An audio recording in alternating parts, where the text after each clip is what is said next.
It was a typical Saturday afternoon at the Oakwood Plaza Mall, a bustling shopping hub in Lexington, Kentucky.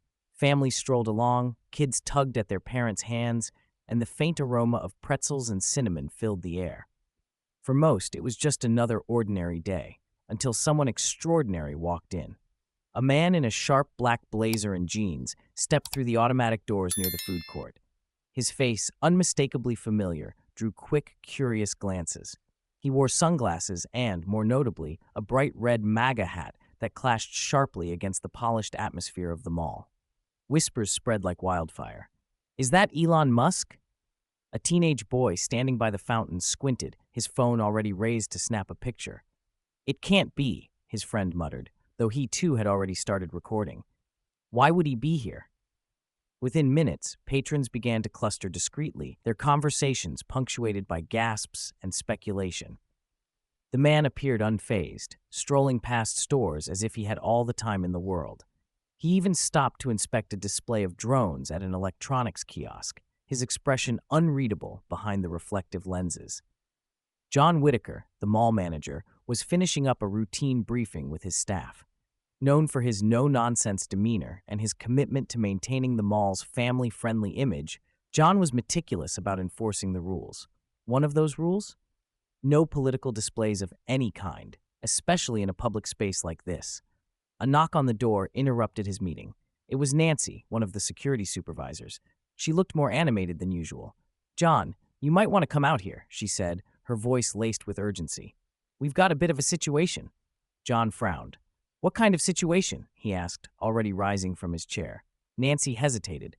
"Well, Elon Musk is here, or someone who looks just like him, and he's wearing a MAGA hat." John blinked. "You're joking. I wish I was." John sighed, grabbing his radio. "All right, let's handle this quickly." By the time John reached the main floor, a small crowd had gathered. People craned their necks, whispered to one another, and held their phones high, capturing every second. The man had made his way to the bookstore, where he was now thumbing through a book about artificial intelligence, ironically titled The Future We Build. John's jaw tightened as he approached, his polished loafers clicking against the tiled floor. "Excuse me, sir," John began, keeping his tone even but firm. "Can I have a word with you?" The man turned slowly, lowering his sunglasses. If this wasn't Elon Musk, it was someone with an uncanny resemblance. The crowd hushed. "Yes?" the man said, his voice calm, yet carrying an air of quiet authority. John glanced briefly at the hat. "I'm going to have to ask you to remove the hat or leave the premises. We have a strict policy about maintaining a neutral environment here." The man raised an eyebrow as if mildly amused. "A neutral environment?" he echoed. "Yes, sir. Political attire can be polarizing, and we aim to keep this mall a space where everyone feels comfortable." The man's lips curled into a faint smile. "Interesting policy," he said, not moving an inch. "But I'm afraid I have no intention of removing the hat." The murmurs among the onlookers grew louder. A few began recording the interaction more openly. John could feel the weight of their stares, the phones capturing every word. "Sir, I'm asking you politely," John said, his voice tightening. "If you refuse to comply, I'll have to involve security." The man crossed his arms, the red hat catching the light above. "Do what you have to do," he said evenly. John's hand hovered over his radio, the tension in the air thickening by the second. John's radio crackled as he called for additional security. By now, the situation had drawn a considerable crowd. Mothers with strollers paused mid-step. Teenagers leaned over railings on the second floor. Even the pretzel vendor had abandoned his cart to get a closer look. It felt like everyone in the mall had their phones out, live streaming, snapping photos, capturing every second. Within moments, 2 uniformed security guards arrived. One of them, a tall, burly man named Eric, took his place beside John, arms crossed. The other, a younger guard named Mia, looked uneasy as her eyes darted between John and the man in the red hat. The man, however, stood his ground, calm, composed. He didn't fidget. He didn't shift. He simply waited. His expression was unreadable, but faintly amused. John took a breath and tried again. "Sir," he repeated, now with more authority, "this is your final warning. Remove the hat or leave the mall." The man glanced at the guards, then back at John. "And if I don't?" he asked, his voice steady, his tone almost challenging. Then we'll have to escort you out, Eric interjected, stepping forward slightly. The man raised an eyebrow. Escort me out? For wearing a hat? He asked, his voice dripping with disbelief. He chuckled lightly, shaking his head. Do you hear yourselves? The crowd murmured louder now. A middle-aged man in a denim jacket shouted, This is ridiculous. Let him wear the hat. Yeah, he's not hurting anyone, a young woman added, holding her phone high to record. But others had a different take. This is private property. They can enforce their rules, someone countered from the back. It's not about the hat. It's about keeping politics out of public spaces, another chimed in. The man took a slow step closer to John, his presence commanding yet non-threatening. Tell me something, Mr. Manager, he said, his voice low enough that John had to lean in slightly to hear. Is this really about the hat, or is it about who you think I am? John's breath hitched for a fraction of a second. It was a sharp question, one that hit harder than he expected. He straightened, trying to maintain his composure. This isn't personal, sir, John said, his tone clipped. Rules are rules. The man let the words hang in the air for a moment, then repeated them softly, almost to himself. Rules are rules. He took off his sunglasses, and in that instant, the entire mall gasped. Oh my God, someone whispered. A teenage girl let out a high-pitched shriek. It is him, Elon Musk. The man didn't confirm or deny it. He simply stood there, letting the moment hang in the air. John felt a bead of sweat prickling at the back of his neck. This wasn't just a minor mall incident anymore. This had become a spectacle, and it was only just beginning. Mia's eyes darted between John and the man in the red hat. The man stood his ground, calm, composed. He didn't fidget. He didn't shift. He simply waited. His expression remained unreadable, though faintly amused. Sir, John repeated, now with more authority, this is your final warning. Remove the hat or leave the mall. The man glanced at the guards, then back at John. And if I don't, he asked, his voice steady, his tone almost challenging, then we'll have to escort you out, Eric interjected, stepping forward slightly. The man raised his eyebrows. Escort me out? For wearing a hat? He chuckled lightly, shaking his head. Do you hear yourselves? The crowd began to murmur louder. Some voices rose above the rest. This is ridiculous. Let him wear the hat, shouted a middle-aged man in a denim jacket. Yeah, he's not hurting anyone, a young woman added, holding her phone high to record. But others had a different take. This is private property. They can enforce their rules, someone countered from the back. It's not about the hat. It's about keeping politics out of public spaces, another chimed in. The man took a slow step closer to John, his presence commanding yet non-threatening. Tell me something, Mr. Manager, he said, his voice low enough that John had to lean in slightly to hear. Is this really about the hat, or is it about who you think I am? John's breath hitched for a fraction of a second. It was a sharp question, one that hit harder than he expected. He straightened, trying to maintain his composure. This isn't personal, sir, John said, his tone clipped. Rules are rules. Rules are rules, the man echoed softly, almost to himself. Then, he took off his sunglasses, revealing piercing blue eyes that were startlingly familiar. The crowd collectively gasped as though they had been holding their breath. Oh my God, someone whispered loudly. It is him! Elon Musk! A teenage girl shrieked, her voice breaking through the din. The man smiled faintly, but didn't confirm or deny it. He simply stood there, letting the moment hang in the air. John felt sweat prickling at the back of his neck. This wasn't what he had signed up for. He wasn't just managing a mall anymore. He was at the center of a spectacle, one that was quickly spiraling out of control. John swallowed hard. I'm asking you again, he said, his voice faltering slightly. Will you remove the hat or leave? The man's smile faded. He tilted his head slightly, as if considering something. Then, in a tone that was calm but edged with defiance, he said, No. Eric reached for the man's arm, but before he could make contact, the man took a step back, his voice rising just enough to be heard clearly over the crowd. You're going to forcibly remove me? Go ahead, let the world see. The crowd erupted. Some cheered him on. Others gasped. Phones captured every second. A few began shouting at the security guards to back off. Others defended the mall's policy. Mia looked nervously at John. What do we do now? She whispered. John hesitated, weighing his options. This had turned into a public relations nightmare. No matter what he did, someone would be angry. and by nightfall, this incident would be all over social media. Before he could respond, the man raised a hand. A simple gesture, but it worked. The crowd gradually quieted. All eyes were on him. "Let's not make this harder than it needs to be," the man said, his voice calm but firm. He turned back to John. "But before you make your decision, maybe you should hear why I'm here." The crowd leaned in, their curiosity piqued. Even John found himself compelled to listen, despite his growing frustration. A long pause. Then, finally, "All right," John said, "let's hear it. But if this is some kind of stunt—" "You'll understand soon enough," the man interrupted, his tone carrying a quiet confidence. He clasped his hands together and took a deliberate step forward. His voice resonated just enough to command attention. "You all think this is about a hat," he began, glancing around at the crowd, making eye contact with a few onlookers. "But it's not. It never is." The murmuring stopped. Phones stayed poised, recording every word. The crowd swelled even more, spilling into the nearby corridors and stores. Employees leaned against counters, riveted. Others stood in their shop doorways, captivated. Then he turned to John, gesturing lightly. "You're just doing your job, enforcing policies, maintaining order. I get it. But sometimes, the rules we cling to do more harm than good." John opened his mouth to respond, but before he could, the man raised his hand again. "Let me finish." The crowd let out a collective ooh at the subtle rebuke.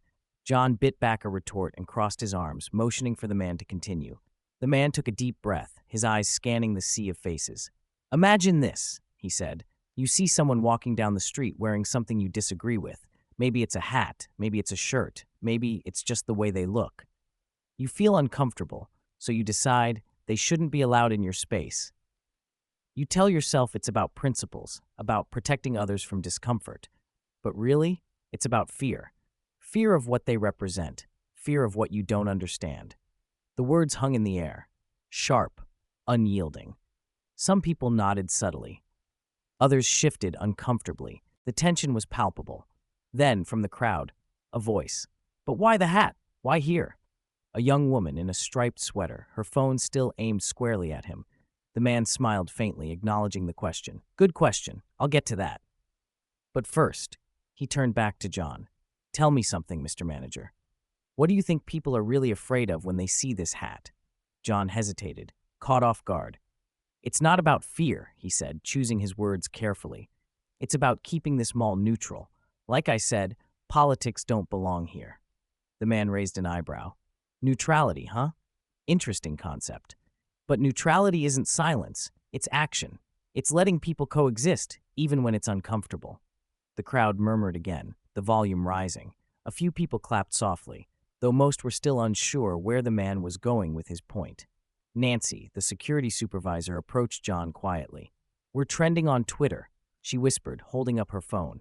The hashtag MAGA at the mall was exploding online. Thousands of views, multiple live streams. John rubbed his temples.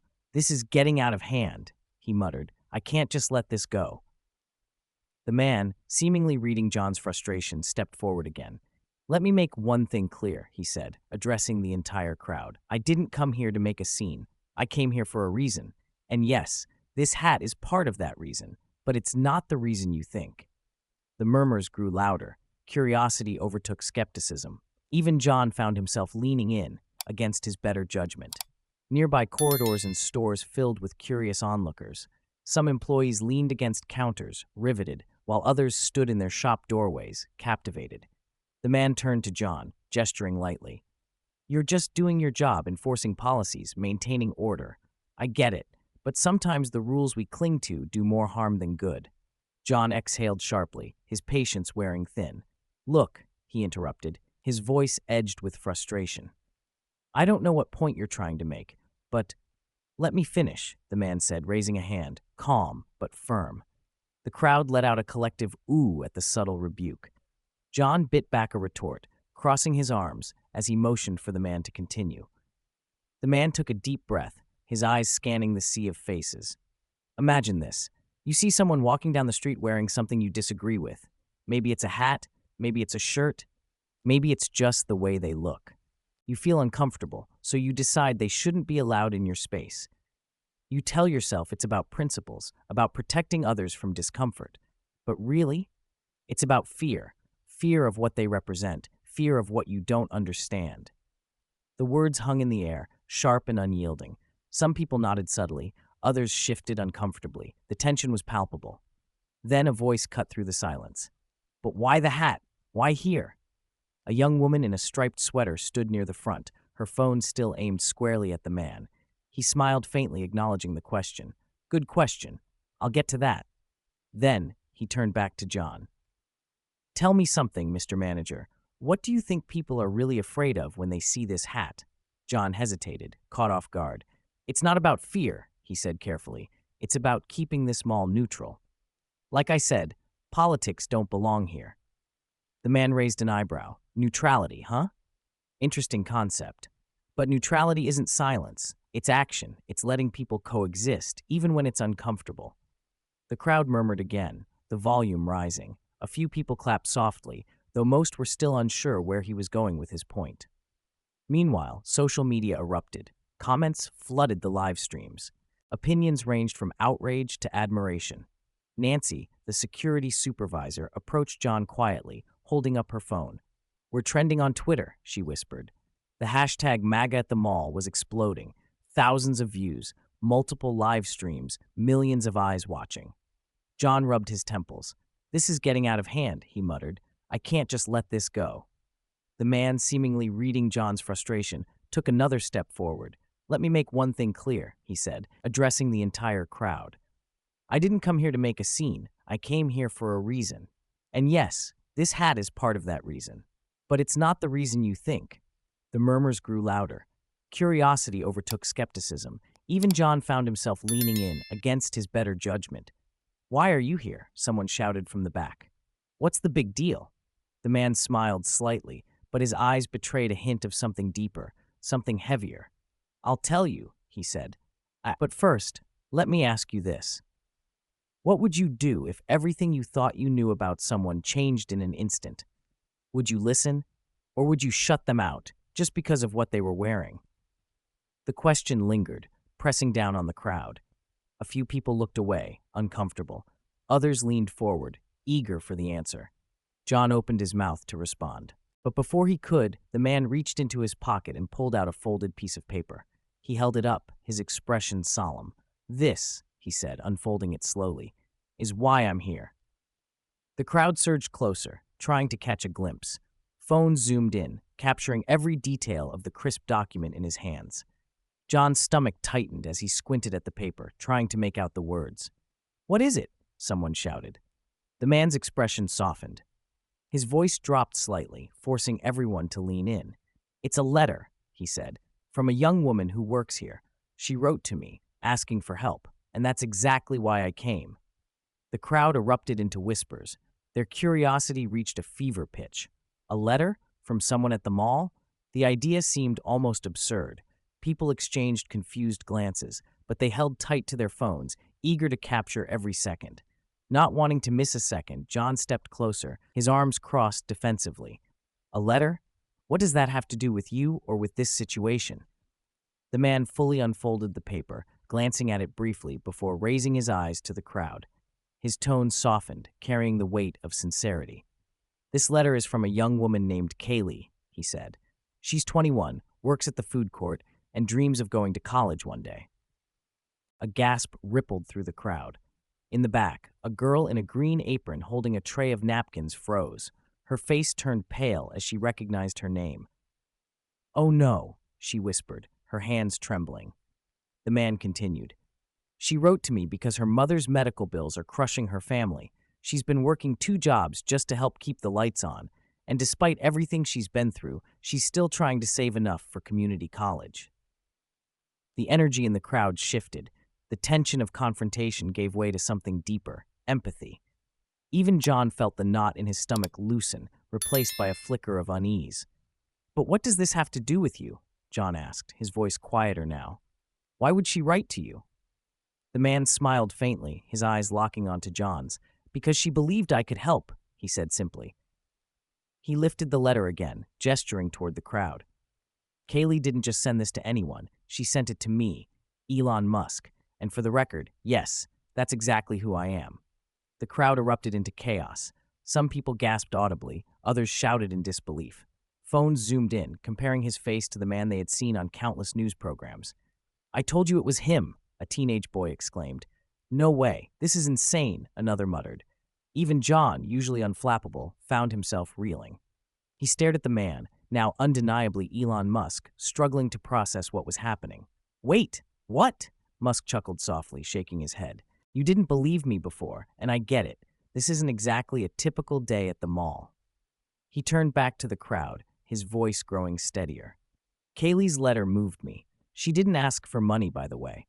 She just asked for advice. Advice on how to balance her dreams with the weight of her family's struggles. She thought maybe I could give her some guidance." Kaylee, still frozen in the back, tried to disappear behind the soda machine. But the crowd had already spotted her.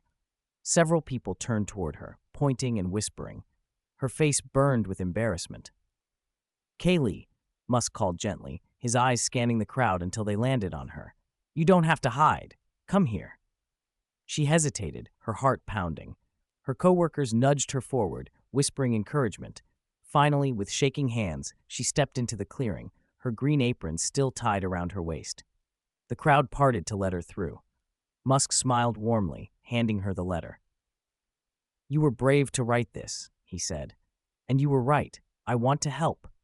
Kaylee stared at him, her eyes wide with disbelief. You actually read it?" she stammered. "I didn't think anyone would." "I did," Musk said firmly, "and I came here today because I wanted to meet you in person." Tears welled in her eyes as the weight of the moment hit her. "I don't understand," she whispered. "Why would you care about someone like me?" Musk placed a hand on her shoulder, his voice filled with conviction. "Because people like you are the reason I do what I do. You're the future, and you deserve a chance to build something amazing." The crowd broke into applause. Some wiped their eyes, moved by the emotional exchange. Even John found himself clapping hesitantly, caught up in the moment, despite his earlier frustration. Kaylee wiped her tears, her voice trembling. "But I don't know what to do next. I'm just trying to survive." Musk smiled, his gaze steady. "Let's start with this." He reached into his jacket pocket and pulled out a small envelope. "This is for you. Consider it an investment in your future." Kaylee took the envelope with trembling hands and carefully opened it. Inside was a check. She gasped audibly, covering her mouth as her eyes scanned the number. The crowd leaned in, eager to know what it said. Kaylee's voice cracked as she whispered, It's $50,000. Kaylee gasped audibly, covering her mouth as her eyes scanned the number. The crowd leaned in, eager to know what it said. Her voice cracked as she whispered, It's $50,000. Applause erupted, louder this time. People cheered and whistled, the earlier tension completely washed away by the overwhelming emotion of the moment. The mall echoed with celebration, a stark contrast to the standoff that had unfolded just moments before. Kaylee stood frozen, clutching the envelope like it was a lifeline. Her coworkers rushed to her side, patting her back and offering congratulations. The crowd buzzed with energy, everyone eager to capture this once-in-a-lifetime event on their phones. John stepped forward cautiously, his professionalism warring with the humanity of the moment. "Mr. Musk," he began, his voice quieter now, I didn't know about this situation. If I had." Musk turned to him, his expression calm but firm. "You didn't know because you didn't ask," he said, his tone cutting just enough to make John flinch. "You saw a hat and made a judgment. I get it. Rules are rules, but sometimes rules need to bend for the right reasons." John nodded, shame washing over him as the weight of Musk's words settled in.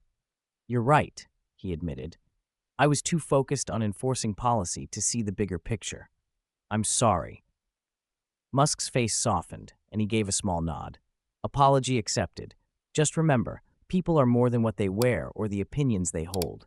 Sometimes it's worth taking a moment to understand the person behind the appearance."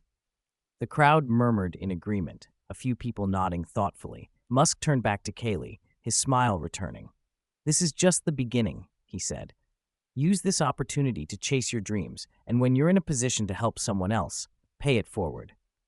Kaylee wiped her tears, her voice trembling as she responded, "I will, I promise." As the crowd began to disperse, the energy shifted again.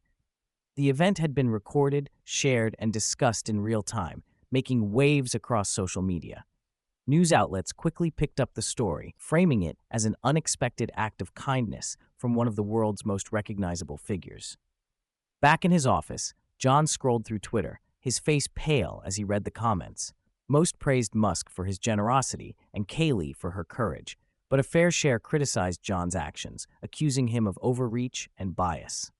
He sighed, feeling the sting of public opinion.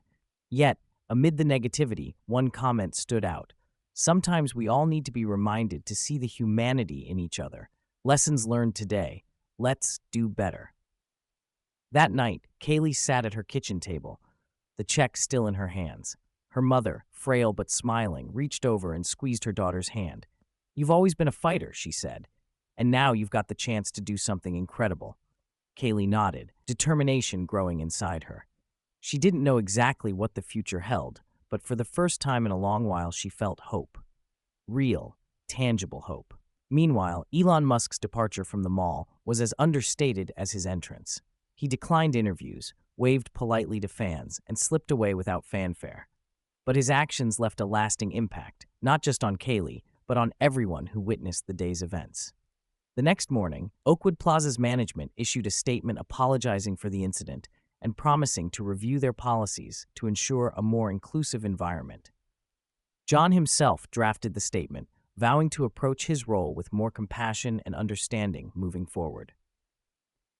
The story became a viral sensation, sparking conversations across the country about judgment, compassion, and the power of small acts of kindness. Kaylee's story inspired others to share their struggles, leading to a wave of support and community-driven initiatives.